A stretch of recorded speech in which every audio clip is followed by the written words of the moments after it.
Brother 7250 মেশিনের software কীভাবে update করে। প্রথমে পেন ড্রাইভটা মেশিন পাওয়ার বন্ধ করা অবস্থায় দেখেন, এই যে পেন ড্রাইভটা আমরা মেশিনের নিচে এখন দেওয়ার পরে পেন ড্রাইভটা দিলাম। এখন ব্যাকটাকের যে দুইটা আছে A B R C D চাপ দিয়ে মেশিনের পাওয়ার অন করতে হবে। হ্যাঁ, এখন যেটা শো করছে দেখেন, এটা হচ্ছে পেন ড্রাইভের ভিতরে যে সফটওয়্যারটা আছে, নতুন সফটওয়্যারটা শো করছে। ওকে, আমরা অবশ্যই চেক করে নিব মেশিনে কী সফটওয়্যার আছে দেওয়ার আগে।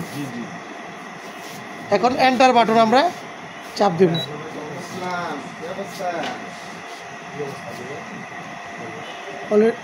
সফটওয়্যার আপডেট নিচ্ছে। ওকে, সফটওয়্যার আপডেট ওকে। এখন আমরা দেখব আমাদের মেশিনে পাওয়ার বন্ধ করে কি সফটওয়্যার আপডেট হইল কি না। F1 চাপ দিয়ে মেশিনের পাওয়ারটা অন করলে আপনি দেন F1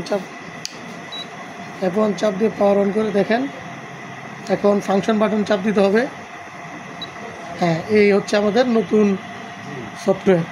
আগে ছিল 2.0 আর এটা হচ্ছে 3.4.00। এটা নতুন সফটওয়্যার। এইভাবে করে আমরা সফটওয়্যার আপডেট দেবো। Thank you.